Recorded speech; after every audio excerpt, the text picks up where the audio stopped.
وقتی که از شما پرسند چند سال دارید شما چی جواب میدهید؟ سنه تولدتون رو میگوید و یا چند ساله بودنتون رو. و چند ساله بودن و تاریخ سنه تولد برای ما مهم است و یا زندگی که ما داریم. آیا ما در کنار همین زندگی آرامش داریم؟ چگونه زندگی گذرانده ایستادیم؟ چه کارهایی را به سامان رسانیدیم؟ چه کارهایی را نکردیم؟ و کارهایی را که ما انجام ندادیم هنگامی به خاطر آوردن در حسرت آن نمی افتیم. بیشتر وقت ارزها جرأت ما رو میشکنند، نمیگذارند که درست اندیشه کنیم، نمیگذارند که درست تصمیم گیریم و بعد گذشت سالها وقتی که ما به یک جای میرسیم چه اندیشه میکنیم از آن کارهایی که انجام ندادیم، چه احساس وجودی ما رو فرا میگیرد و شاید به اون اندیشه کنیم که کاش وقت به قفا برگردد و ما توانیم که دوباره کارهای انجام نداده خود را انجام دهیم، ولی که وقت به قفا بر نمیگردد و این گونه امکانیت هم وجود ندارد. به همین خاطر جرأت خود را باید بیشتر کرد، نترسید و از پس کارهای شد که برای ما منفعت می‌آورند. میگویند که جرأت راه ما را به سوی موفقیت باز میکند. چگونه؟ اصلا این چه احساسی است که هستی آن برای ما بسیار لازم است. چگونه آن را در وجود خود بیدار کرد و برای رسیدن به هدفهای نیک مبارزه برد. جرأت البته مرکز خود دارد در معینه سر و ما اگر همین جرأت را تربیت کنیم و اطلاعات میتیم با اون انسان همین مرکز انکشاف مییابد. مثلا اگر ما گیریم اینتלקت ذهن انسان در نتیجه دانش آموزی میتواند قانون و قاعده هایی که در اطراف او هستند آنها را بیاموزد و تواند که یک مناسبت درستی با جامعه با خود و طبیعت بسازد. چون که اطلاعات فقط توانست که همین ذهن رو چون جنین هست در معینه سر آن را بیدار کند، آن را فعال کند، انکشاف دهد، تشکل یابد. وقتی که امکانیت پیدا می شود جرأت باید پیدا شود، چون که تمام همه کاری ما موفقیتمان چی در ساحه فرهنگ، چی در ساحه طب، چی در ساحه دیگر علم ها از جرأت آدم وابسته است. وقتی که انسان دانش دارد و جرأت ندارد ببین کامیاب نیست. اما نفری را میبینیم که جرأت دارد اما دانش ندارد، اما سطحش مثلا گیریم در یک سطحی هست که بالاتر از یک نفر دانشمند میبینیم. یعنی که این از آن گواهی میدهد که جرأت پیش از همه میشیند در همه کار. وقتی که تو جرأت میکنی برای خب یک کار سینمایی دست بزنی پس موفق میشوی. پگاه بهترین جایزه رو هم گرفتی از همون جرأتی بود که زمانی کردی.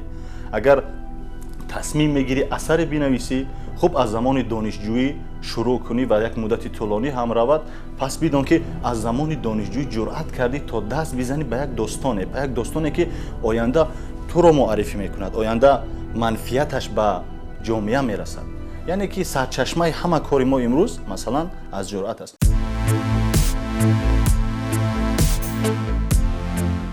کی باعث می شود که جرأت در وجود انسان ها از میان رود، آنها را ترسو کند، در تصمیم گرفتن کارهای مهم دودیله نموید و همین طور برای پیشرفت آنها مانع شود.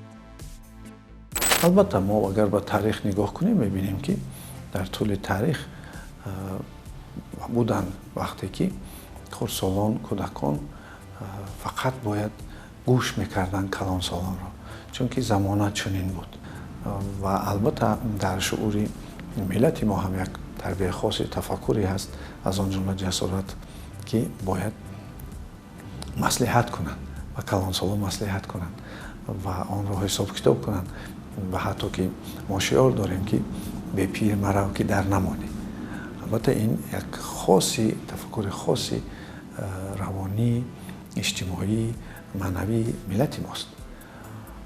ولی حالا زمانه طلب میکند که بیشتر جوانان، خردسالان و تفکر کریاتیوی داشته باشند، کریاتیو ایجاد کننده باشند و در این لحاظ از طرف کلانسالان باید این دستگیری یابد.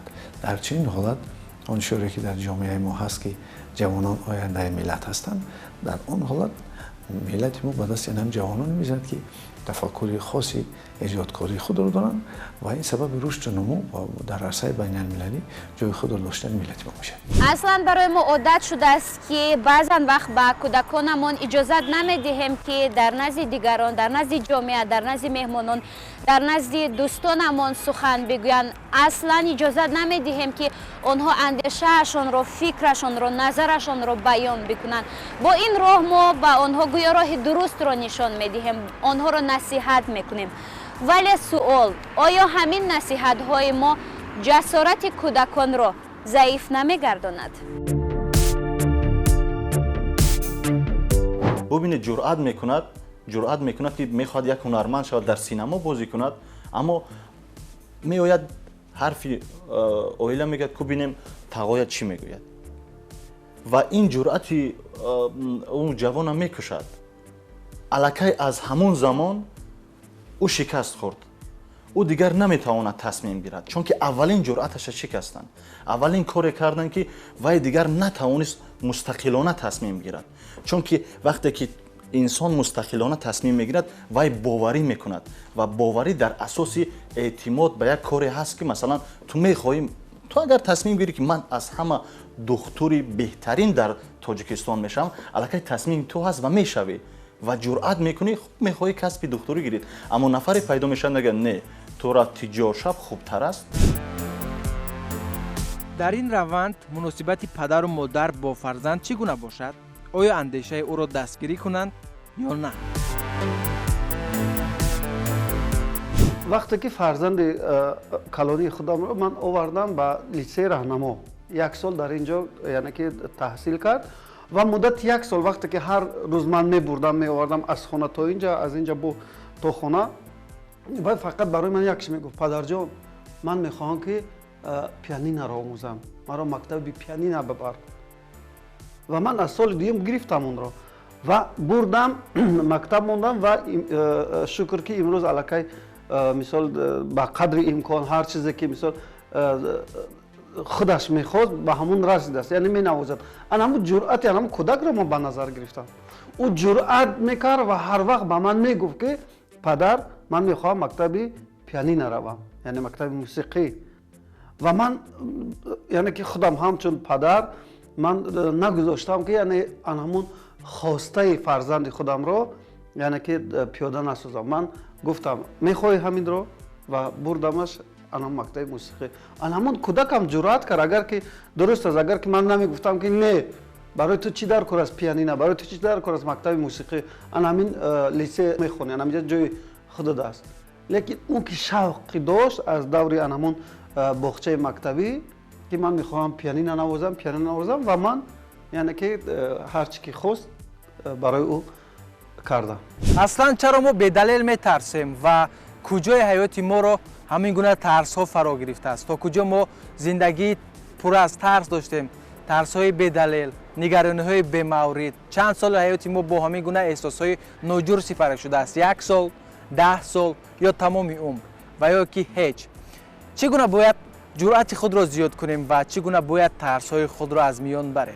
سر میشد از عائله، سر میشد از مکتب. اگر بسیار وقت ما طلباتی یا که جرأتی یا که عمل و کوششی خردسالان را ما اگر پخش کنیم، آن وقت آنها به جرأت کلام میشوند و همه وقت نگاه میکنند تا اینکه اگر کسی دیگر با آنها چیزی بگه تا آنها آن را اجرا کنند.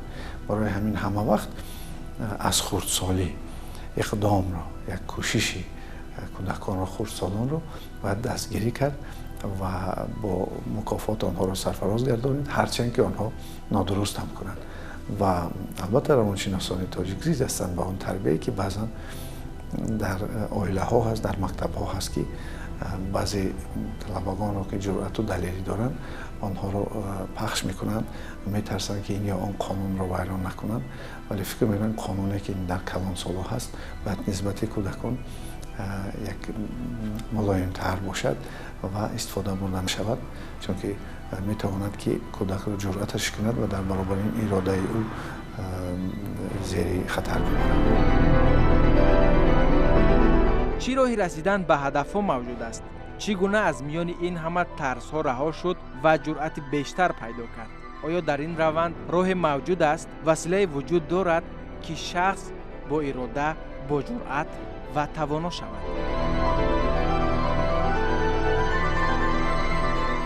یکم قدم البته این مانع در خود انسان است، در خود آن آدمی است که مقصد گذاشته است. این فکرهایی که تنقیدی هستند، این فکرهایی که از لحاظ اطلاعاتی پررنگ نیستند، اطلاعاتی بسنده ندارند، این احساساتی او است که اگر به او ترس بیاید یا که از ناکام شدن او را بترساند و همه این البته انسان میگذارد و به مقصد خود میرسد. و البته عامل دیگری بسیار خوب است این مصلحت پرسیدن از کسانی که آنها به مقصد رسیدند، آنها همین زینه را گذشتند. و ما بسیار وقت میبینیم که کلانسالان بسیار وقت جرأت‌هایی کردن، کارهایی کردن که به مقصدهای خود رسیدند و از آنها مصلحت گرفتن و از آدمان حرفه‌ای یعنی کسبی مصلحت گرفتن و گوش کردن سببی یعنی که رسیدن به مقصد آدم میشه. اصلا ما در زندگی با بسیار نفران وام خوریم که تنومند هستند، بازوانی با قوت دارند و گمان میکنیم که این شخصانی با جرأت، با جسارت هستند. ولی تجربه های کاری من اثبات میسازد که در بسیار حالت ها همین گونه نفرانی تنومند هنگام روبرو شدن با اسباب نواربرداری جسارت خود را گم میکنند. میگویند که انسان‌های زیاد موجودند که دانش زیاد نظریوی دارند ولی برای انجام دادن کارهای بزرگ جرأت نمی‌کنند. ترس مانع کاری آنها می‌شود. البته ما برای اینکه به مقصد برسیم ما باید البته اطلاع درباره همان مقصد خود، درباره هدف خود داشته باشیم. البته جسارت به اطلاعات، جسارت به دانشی این جهل است. ولی وقتی که جسارت، جرأت انسان دانش دارد و اون حساب کتاب هست، در آن وقت البته این چیزی مثبت می شود و هم منفعت برای خود او است و هم منفعت برای اطرافیانش.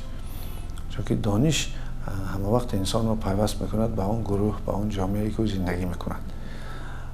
و البته ما بگوییم که بعضی چیزهایی که از آن جمله از این جوسه بودن که گوشت و پوستی بزبله داشتن، این البته تاثیرات ابرازی به انسان میرساند و بینید که ما بسیار وقت در عالم حیوانات میبینیم وقتی که فیل حتی هجوم میکنند به همان بزرگجوسه‌اش گوشهای خود رو پهن میکنند تا اینکه کلان بزرگتر از این جوسه تر بتواند، یا که کابرامور که گردن خود رو پهن میکنند، یا که بعضی پرنده ها رو میبینیم پرهای خود رو کشاده میکنند تا بزرگتر که به چشم برسند.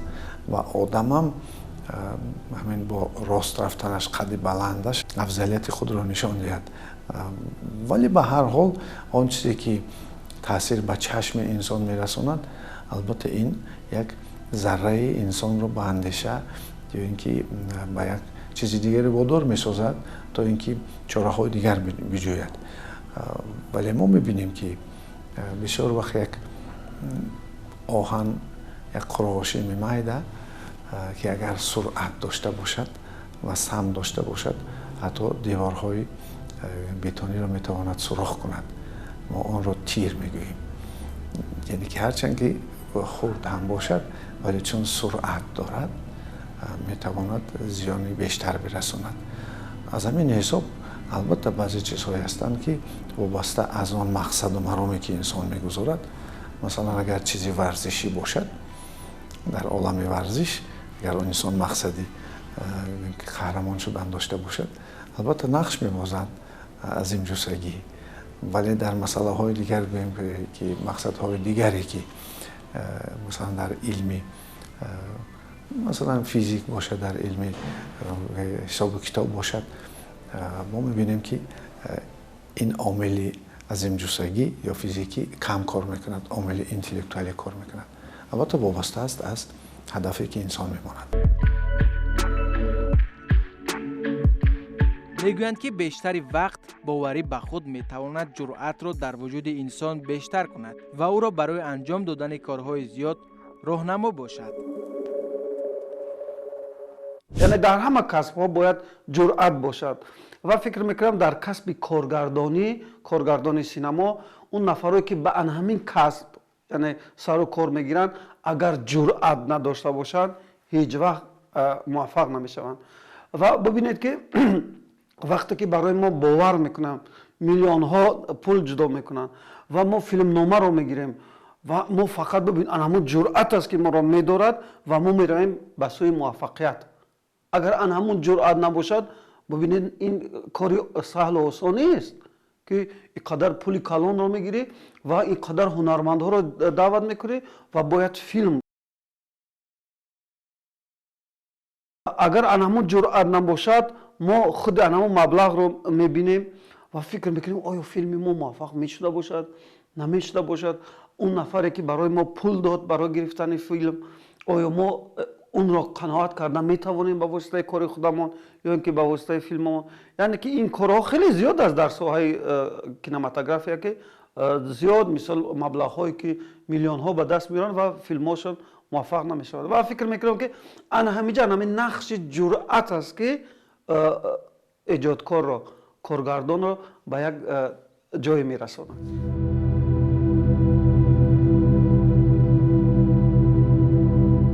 мегӯянд ки гоҳе инсонҳо ҳамин эҳсосро дар корҳои хатарнок истифода мебаранд. дар ин маврид чӣ гуна бояд ҷуръати худро ба танзим даровард? баъзе меъёрҳои ахлоқӣ ҳастанд. меъёрҳои ахлоқӣ муайян мекунанд ки инсон масалан аз амале ки мекунад ё ки ба мақсаде ки мерасад ва ҷасорату ҷуръат дорад он меъёрҳои ақлӣ ӯро чӣ хел баҳо медиҳанд. баъзе одамон ҳастанд ки ин иттилоотро надоранд, масалан меъёрҳои ахлоқӣ ки надоранд, инҳоро наомӯхтанд, нахонданд, иттилоот надоранд, барномаразӣ нашудааст. барои ҳамин корҳое мекунад бар зиёни мардум метавонанд бошанд ё бар зиёни ҷомеа бошанд. ва боз ҳаст қонунияте ки инсон дар ҳамун ҷомеа онро ҳис мекунад, қабул кардааст ҷомеа онро ва бисёр вақт мақсадҳои мо бояд дар ҳамун асоси қонунҳо бошанд, яъне ки риоя кардани қонуну қоидаҳое ки масалан дар ҷомеа ҳастанд. барои ин ки инсон ин чизро бифаҳмад бояд ақида дар зиндагӣ дошта бошад. масалан барои худ мақсадҳо ҳадафҳое мегузорад ки вай манфиати мардум ҳаст, манфиати наздикони ӯ ҳаст, оилаи ӯ ҳаст. умуман касоне ҳастанд ки барои онҳо зиндагӣ мекунанд. барои ҳамин аз ақида қонуну қоидаҳое ки дар он ҷомеа ҳастанд ва меъёрҳои ахлоқие ки инсон дорад, аз ҳамин лиҳоз гӯем ки ҳадафҳои мо, мақсадҳои мо монанди сангтароше ки сангро метарошад ё ки гӯем ки устое ки аз як чиз мегирад, як шакли зебоиро меофарад, чунин аст ки ин се чиз мақсаду маромҳои моро масалан тарошида онҳоро барои ҷамъияту барои маънавиёти он рост мекунад. мегӯянд ки бояд мақсадҳо устувор бошад то тавонад ҷуръатро дар вуҷуди инсон зиёд кунад. бовар дорем ки ин эҳсос моро ба хулаи мурод мебарад.